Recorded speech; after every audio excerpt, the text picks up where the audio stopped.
വെറും 26 വയസ്സ് മാത്രം പ്രായമുള്ള അന്ന സെബാസ്റ്റ്യൻ എന്ന ചാർട്ടേഡ് അക്കൗണ്ടന്റ് ഹൃദയാഘാതം വന്ന് മരിച്ച വാർത്ത നമ്മൾ കണ്ടു.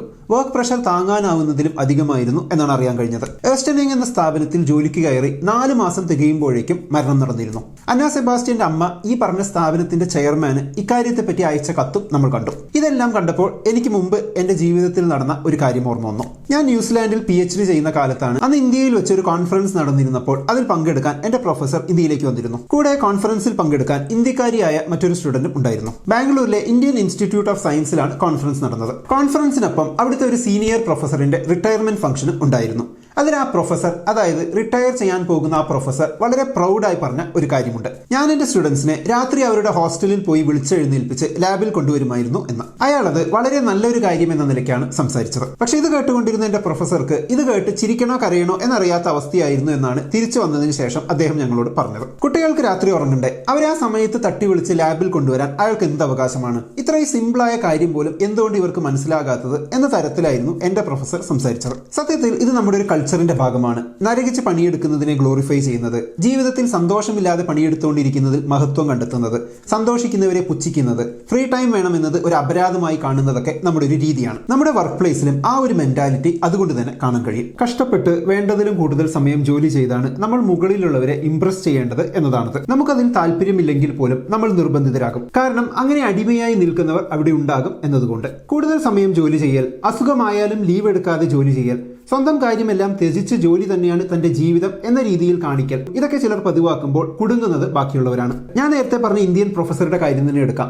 രാത്രി വിളിച്ചെഴുന്നേൽപ്പിച്ച് ലാബിൽ വിടുമ്പോൾ അത് ഏറെ സന്തോഷത്തോടെ ചെയ്യുന്ന ചിലർ ഉണ്ടെങ്കിൽ അതങ്ങനെ ചെയ്യാൻ താല്പര്യമില്ലാത്തവരോട് ഈ ചിലരെ ചൂണ്ടിയാകും പ്രൊഫസർ ഉപദേശം കൊടുക്കുക. ജീവിതം മൊത്തം ഇങ്ങനെ ലാബിൽ ചെലവഴിച്ചാലേ ജീവിതം സക്സസ് ആകൂ എന്ന് പ്രൊഫസർ പറയുമ്പോൾ അതിൽ താല്പര്യമില്ലാത്തവരും അയാളുടെ അപ്രീതി ഭയന്ന് രാവും പകലും ലാബിൽ തന്നെ നിൽക്കും. അത് അവർക്കുണ്ടാക്കുന്ന സ്ട്രെസ് എത്ര ഭീകരമായിരിക്കും. അത് മാത്രമല്ല, കൂടുതൽ സമയം ജോലി സ്ഥലത്ത് ചെലവഴിക്കുന്നു എന്നതുകൊണ്ട് കൂടുതൽ പ്രൊഡക്റ്റീവ് ആകും എന്ന ചിന്ത തെറ്റാണ്. ശരിക്ക് ആ ദിവസം ഇത്ര സമയത്ത് കൃത്യമായി ജോലി നിർത്തി പോകണം എന്ന് തീരുമാനിച്ചിട്ടില്ലെങ്കിൽ ഇനിയും കുറെ സമയമുണ്ടല്ലോ എന്ന് ചിന്തിച്ച് എഫിഷ്യൻസി കുറയാനുള്ള സാധ്യത കൂടുതലാണ്. നമ്മുടെ വർക്ക് പ്രഷർ സത്യത്തിൽ വർക്ക് പ്ലേസിൽ മാത്രം തങ്ങി നിൽക്കുന്ന ഒന്നല്ല. നമ്മളൊരു കാര്യം പഠിച്ചാൽ ആ കാര്യത്തിൽ തന്നെ ജോലി വാങ്ങണം, ആ ജോലിയിൽ തന്നെ തുടരണം എന്നതൊക്കെ നാട്ടുകാർക്ക് നിർബന്ധമുള്ള കാര്യമാണ്. അതായത് നിങ്ങൾ സക്സസ്ഫുൾ ആണെന്ന് നാട്ടുകാർ സമ്മതിക്കണമെങ്കിൽ നിങ്ങൾ ആ ജോലി തന്നെ ചെയ്യണം. അതല്ലാതെ വേറെ എന്തെങ്കിലും ബിസിനസ്, തട്ടുകട, കൃഷി, കോണ്ടന്റ് ക്രിയേറ്റർ അങ്ങനെ ഒന്നിലേക്കും പോകരുത്. ഈ അടുത്ത് ഞാനൊരു യൂട്യൂബറിന്റെ വീഡിയോയ്ക്ക് താഴെ ഇത്തരത്തിൽ കുറെ കമന്റ്സ് കണ്ടിരുന്നു. 10,000 രൂപയാണ് കിട്ടുന്നതെങ്കിലും നഴ്സിംഗ് പഠിച്ചിട്ടുണ്ടെങ്കിൽ നഴ്സായി ജോലി നോക്കുന്നതാണ് അന്തസ്, അല്ലാതെ അത് നിർത്തി വീഡിയോ ഉണ്ടാക്കുന്നതിലല്ല കാര്യം എന്നാണ് കമന്റ്. അതായത് ഒരാൾ മനസ്സിന് ഇഷ്ടപ്പെട്ട ഒരു പ്രൊഫഷൻ തെരഞ്ഞെടുത്താൽ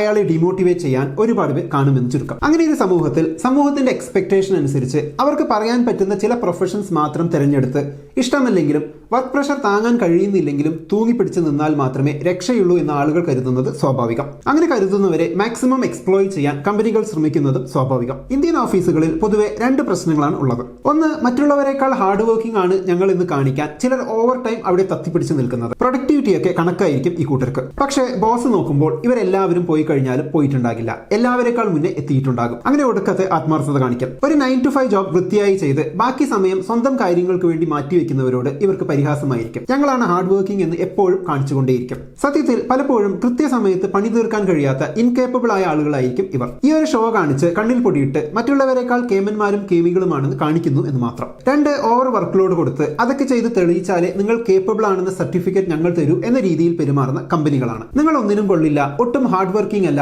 എന്നൊരു ഇംപ്രഷൻ അവർ ഉണ്ടാക്കിക്കൊണ്ടേയിരിക്കും. ജോലി ചെയ്താലും വീട്ടിൽ വന്ന് ഉറങ്ങാനുള്ള ടൈം പോലും കിട്ടാതെ വന്നാലും പ്രശ്നം നിങ്ങൾക്കാണ്, നിങ്ങളുടെ കഴിവില്ലായ്മയാണ് എന്നൊരു ഫീൽ ജോലിക്കാരിൽ ഉണ്ടാക്കിയെടുക്കാൻ ഈ കമ്പനികൾക്കും അതിന്റെ മേധാവികൾക്കും കഴിയും. ഫലമോ സ്വന്തം ജീവിതത്തെക്കുറിച്ച് വരെ ചിന്തിക്കാതെ ഇവരുടെ ഗുഡ് സർട്ടിഫിക്കറ്റ് കിട്ടിയാലേ തനിക്ക് ജീവിതത്തിൽ എന്തെങ്കിലും ആകാൻ കഴിയൂ എന്ന പേടിയിൽ ചിലർ ജോലി ചെയ്തുകൊണ്ടേയിരിക്കും. മരിച്ച അന്ന എന്ന പെൺകുട്ടിക്ക് വീട്ടിൽ വന്ന് വസ്ത്രം മാറി ഫുഡ് കഴിക്കാൻ പോലുമുള്ള സമയം കിട്ടിയിരുന്നില്ല എന്ന് അമ്മ പറയുന്നുണ്ട്.